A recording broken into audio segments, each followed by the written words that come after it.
I think we're live. We're live. Happy Magic Monday! I'm Michelle. I'm Megan.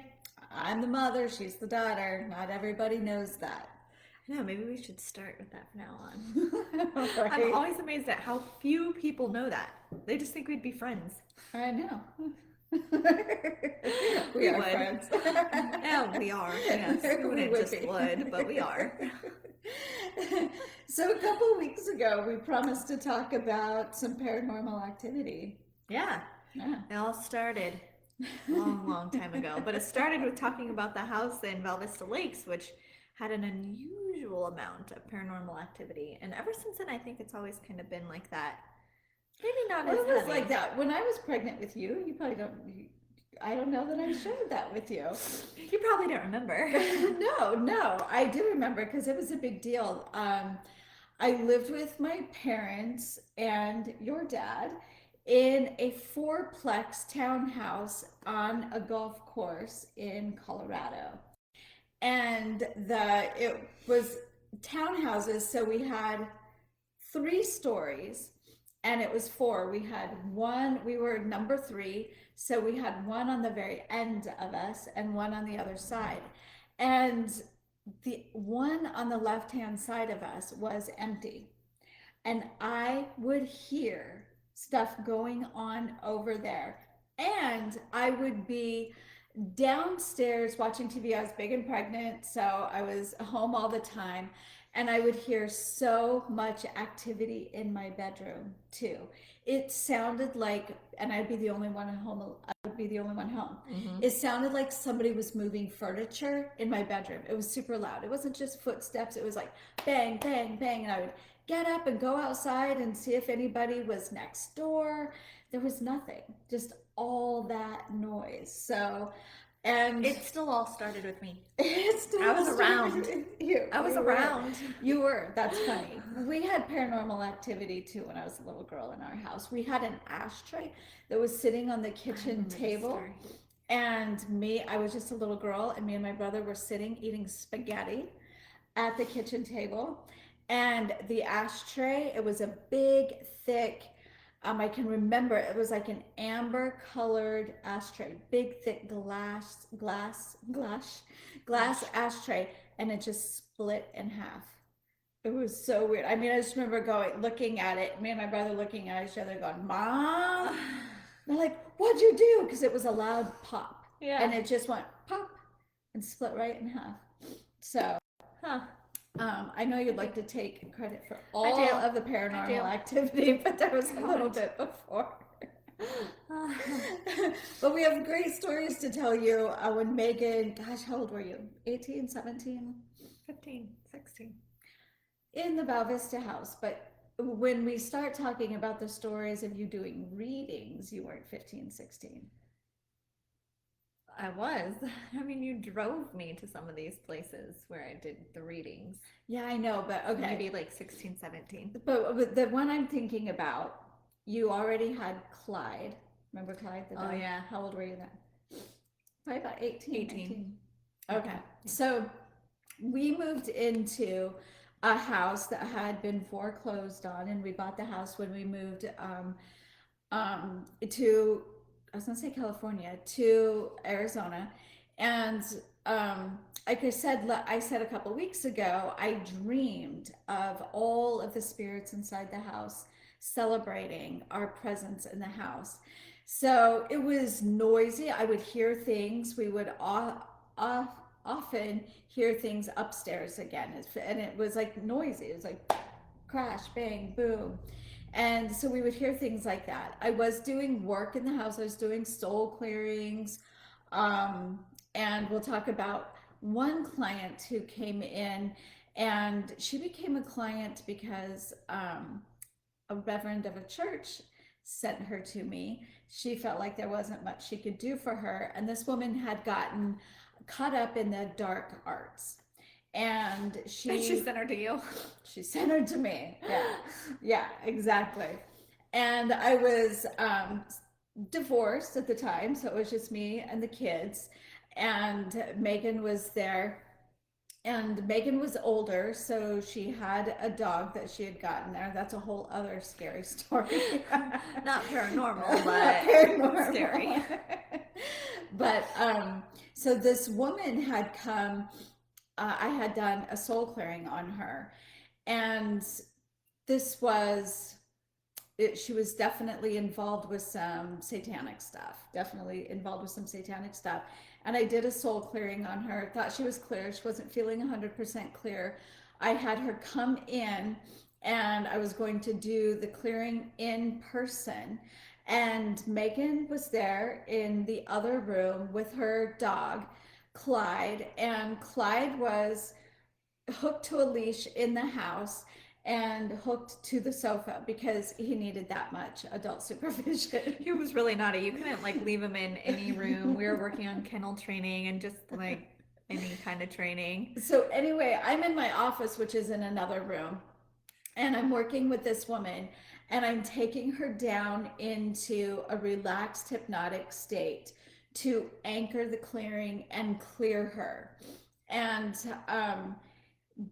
one of my greatest nightmares happened. Right? The shit you think of like, I really hope that never happens. Of course that's not gonna happen. That's too freaky to actually happen. It happened. She actually, a voice started speaking through her, a deep, evil voice said, I'm not letting her go. And I was like, whole, I was scared shitless. So I just left the room and I went and got Megan. I said, Megan, come in here and hold the space for love. And I wasn't like, I was like, oh my God, Megan, come in the office. I need you to hold the space for love. Hold the space for love for her. So we were in the office. She held the space for love, and I was going through the prayers. And during that time, suddenly Clyde, the dog, who was attached to the sofa under the leg, Yeah, like we picked up the sofa and you know the legs, yeah, peg the legs, peg legs. We put the leash, the the part that the loop. handle, the loop underneath the underneath the peg leg, and so the couch was down. So Megan's holding space for loving space. I'm doing the clearing on this woman who is obviously possessed. And in all of a sudden comes Clyde running in and jumps in the middle of her, jumps on my client who is like in a deep meditation, and with his collar and the leash on it. You know, you could understand if like there was no leash or he'd gotten Got out of out his of it, yeah. collar, but he had his collar on and the leash on the leash dragging behind. So we're like, what the hell? I mean, it was so scary. Number one, we have no idea how the dog got away. But my client's was she had been exercised. We had gotten through enough of the clearing that she was absolutely cleared, and now she's in a much better space. I know her. Then this was years ago. This was 17 years ago. So that is a weird thing that happened in that moment. And all there were a few things. This was like in a span of a week or 2 weeks. Some strange things happened. So that was one, and that was the deepest clearing I ever had. That's you know. Before I started doing the soul clearing work, I didn't believe in evil. I was of the belief that only love exists, only God exists. And it was after, Which, by the way, it's true. is true because Mm-hmm. even evil is, you know, what we call evil is part of that one, but we're just here on It's this free particular will, free choice. planet that is dual and polar and has hot and cold, good and Polarity. bad Yeah. polarity, right? Yeah. So even though at the core that's true, we still live in a reality Free that will, there free is, choice. yeah, that there's duality, Mm-hmm. right? That we can experience love and fear here, that we can experience positivity and negativity here, good and evil. Right. And that's because we're in the physical and we're at We dropped frequencies so in order to have that experience. So, but at the time, I had did not have that understanding, and that's a lot of spiritual people in saying, well, there is no evil. And just a couple weeks ago, I had someone, I talked about having an experience with an evil entity at in that moment, and saying, and somebody, and another gentleman, a gentleman who was involved in this summit or interview series, said that, if you're not focused on that, you don't have that experience. I call bullshit on that. We don't sit around focusing on the negative. That's why I say I didn't believe in the negative. I didn't think it was possible. And before I got into soul profile and clearing, I didn't think it existed. And I had a clearing done on Megan's stepsister, my stepdaughter, and she had an attachment that was an evil entity, what is known as a red ray entity. And I was like, oh, I don't really know if I believe in that. And this is when we lived in that house. And Megan and her were babysitting Justin, who's now 18. And he was just 4 or 3 years old, and they kept trying to put him to bed in my bedroom, and he kept saying there was a monster there.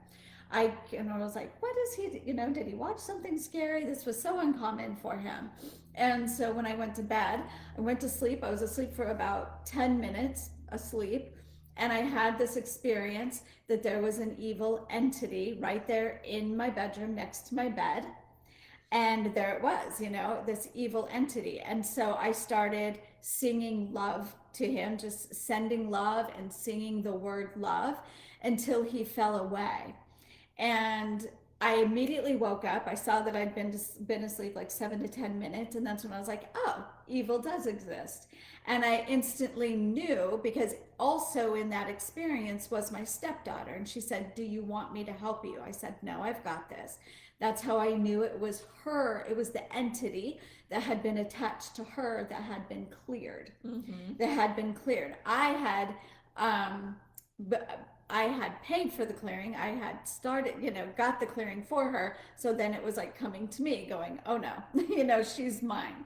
And so those were a couple of experiences, and I cleared her. That's when I really became aware we are the power in the presence of God. We are the power in the presence of love.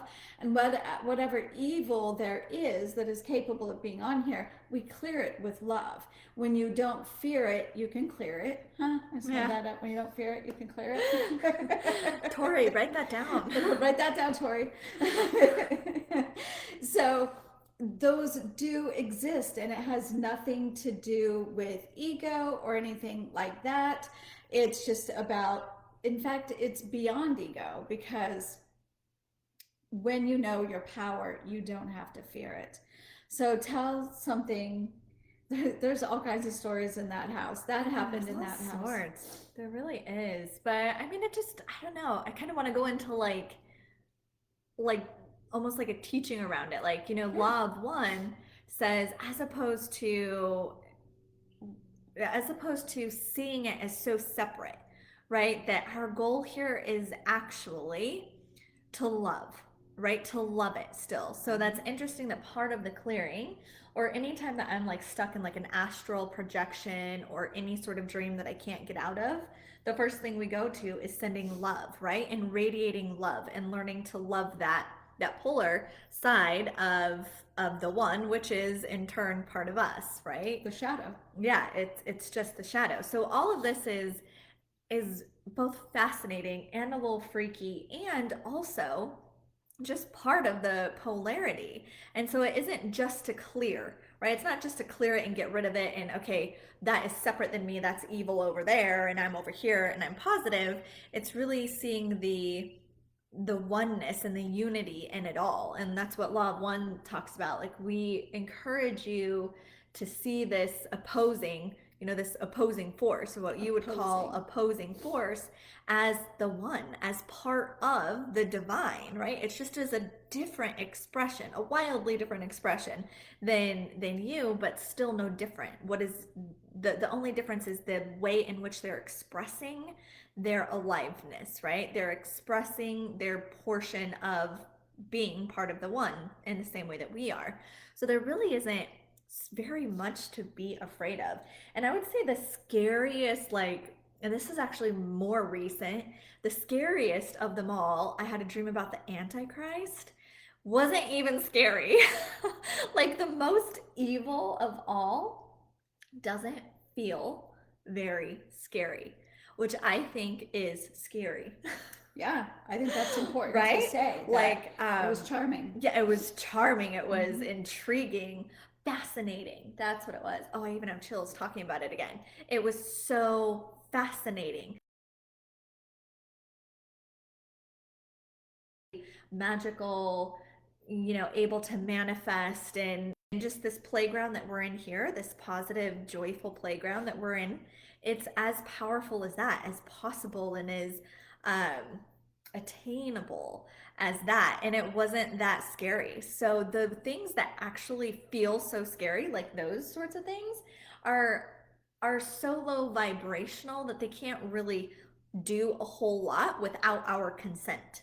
Well, and that's Nothing always. can do Nothing can anything. do anything without our consent. But what gets us is that chill, right? That scared, that fearful feeling of like, oh my gosh, this is such a strong force.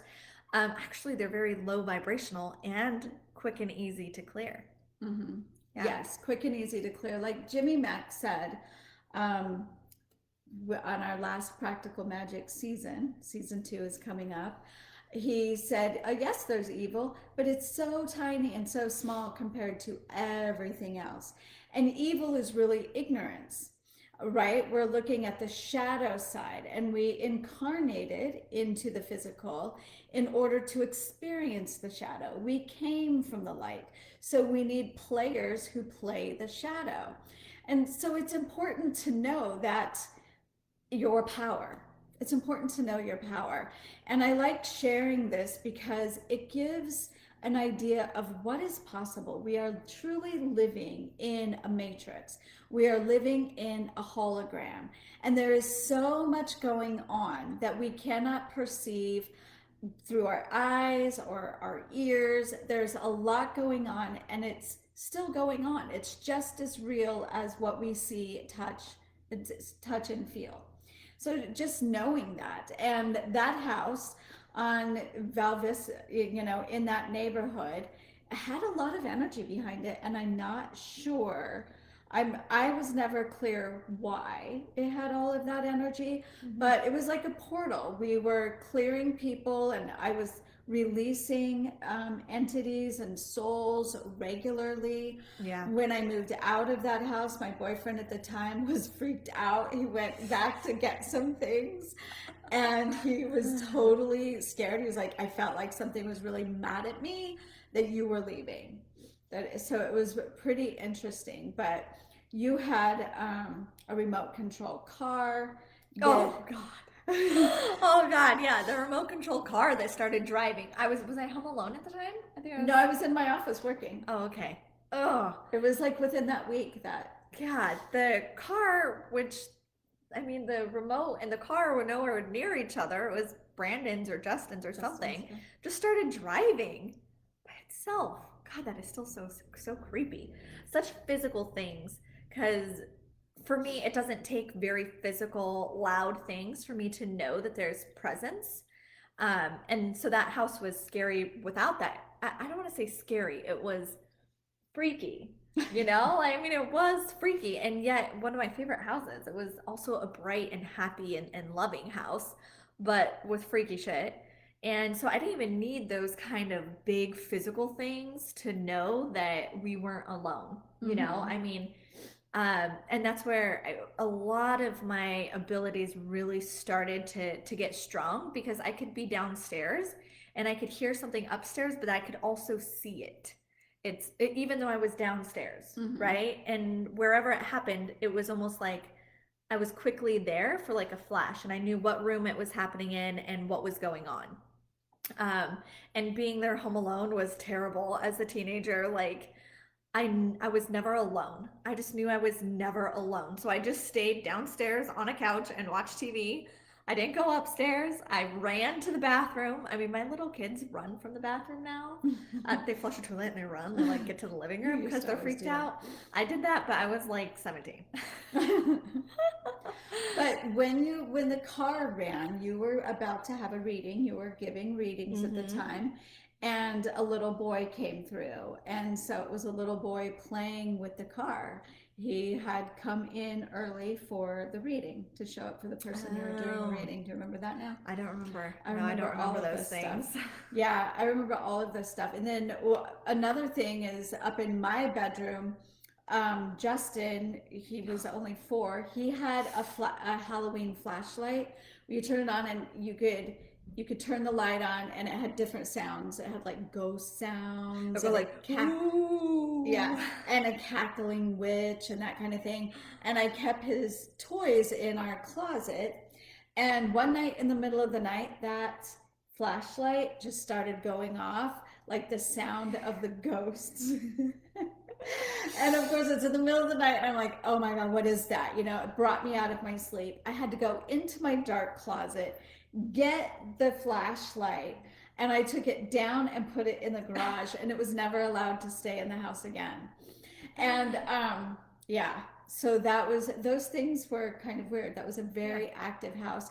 Later on, I had a roommate move in with her son, and I was traveling to Colorado, and they called me and they said, "Can you please clear the house? It's getting really, really loud, really, really loud." So it was just that's paranormal stuff. There's so much that happens at an energetic level that we just can't see. Um, I was never freaked out in that house. I was never freaked out in that house except for when the flashlight went off. At that moment, I was kind of scared. But I never, even when I had the dark entity that Justin could see, Mm-hmm. I was never freaked out in that house. One time you were in your bedroom doing makeup, and Justin came in to see you, and he kept staring past Megan into the far corner of her bedroom. And she said, "Do you see the man? Do you remember this? Do you see the man with the dog?" And Justin said yes. And Megan said, "So do I. There's nothing to be worried Mm-hmm. about." But Megan could see people all the time. We were in a hotel room. Remember? Oh, yes. Gosh, that was horrible. And poor Megan, because I just These want my things don't sleep. affect me as much anymore. You know, I can clear stuff now and move on, but at that time, no, I just felt so Freaked out. freaked out and out of control with it, like, oh, I don't want to see this. I don't want to know. Yeah, and I didn't see it. I didn't feel it because I can still ignore it pretty well. But we were in a hotel room when we were coming back from Colorado, and it's just Megan and I and the 2 boys. And there was a cowboy in our bathroom. It was Yeah, his room. it was And his room, and then he'd like sat at the table, like waited for us to leave, just like sat at the table. we were Like, I'm in like, his we're gonna be space. here like all fucking night. We're gonna be sleeping. Can you let us be? And he was more like, can you let me be?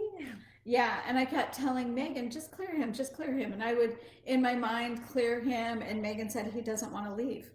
Yeah. He's not going to be cleared. And I go, all right, well, then you need to go to sleep because tomorrow I drive all day. But yeah, it was an interesting experience being your Mm-hmm. mom and you having me as your mom because I'm like, just ignore it. Yeah. And you had a hard time with that. Or what's it mean? I don't know. Just because I can see it doesn't mean it's gonna tell me what its purpose in life is. Like, That's true. I want you to get all the answers. yeah. Yeah, what's he got to say? Oh, no, I don't want to talk to him. That Yeah. was pretty funny. So What? share. Yeah, Did go you ahead. No. share your experiences? Put them in the comments. We'd love to hear. Like Vicky said, it helps to feel like our experiences are normal because it's probably a lot more normal than not. People just don't talk about it. They're freaked out, but we talk about it. Yeah, I know. I Yeah. remember being in the Val Vista house and saying to you, like, one time, what if, like, there was somebody just was eavesdropping over our conversations because I mean, this is common to Yeah. us. This is what we talk about, you And now know. we are. Now we are. You are. Yeah, yeah, you're hearing us talk about it. Yeah. Hearing us talk about it. Just here's another piece I want to share with you. We're sitting in my front room now, and over that way is my bedroom. over that way is my office. And we go through this space to get there. And I was dreaming. It wasn't really, it's not dreaming. You have to discover that so much is that happens in the astral is happening. It's at a soul level. And I was having this experience that there was a dark entity in my home. And it was like I couldn't use my voice, I couldn't do anything. I was trying to get from my bedroom to my office to get my prayers to clear it, but I couldn't get past this room that we're sitting in because it was like this huge presence in this room holding on to me, and I couldn't move. It was like the more I tried to move, the further my office got away, and I couldn't speak. And finally a woman appeared and she gave me a note, and I knew the note had what I needed to say to clear this evil entity. And I opened the note, and this is incredible. And I read it out loud, and it said, "You have to go now." You have to go now. And I said that, "You have to go now." And the energy that I felt that was filling the room and controlling me shrunk down into a tiny little lizard in a cage. In a cage. So my experience in that moment was I don't need the perfect words. I don't need any tools. And what felt big was an illusion. It was really tiny and powerless. Tiny and powerless. And it was me feeling powerless that gave it its strength. So I think that's an important one. I haven't had an experience like that in this house for since then. Yeah. Since then. So what does Vicky say? I saw monsters a lot as a kid. I don't know. I don't now, but I definitely feel things still. Mm-hmm. Yeah. So just clear it with love. That was how I cleared that first one. And also, you have to leave now. You have to leave now. I know. This is so funny. Yeah. I'm like waiting for this profound truth, and it's like, you have to leave now. So good. You aren't welcome here. Leave now. Yeah, I use the phrase. Good, Tori. Awesome. Okay, well, I hope that you guys share your comments in here. Are you done? Almost. I'm just going to say, yeah, I'm going to say. So this week in the Sophia Mystery School, I'm teaching on spiritual protection. That's what we'll be learning. So that's something. This is every day inside our spiritual community of the Sophia Mystery School. We are learning about the energies and what experiences and how to harness your power and be completely sovereign. And this week I will be teaching about spiritual protection, and you'll be talking about feminine and masculine. Yep. Going deeper into the feminine and masculine. That's so right. We would love to hear from you. If you're interested in learning more about the Sophia Mystery School, reach out. Tori will post our call links. You can schedule time on our calendar, and we will be happy to chat with you about what we're doing there. Absolutely. Happy Monday, everyone. Have a great day. See you next week. Bye for now.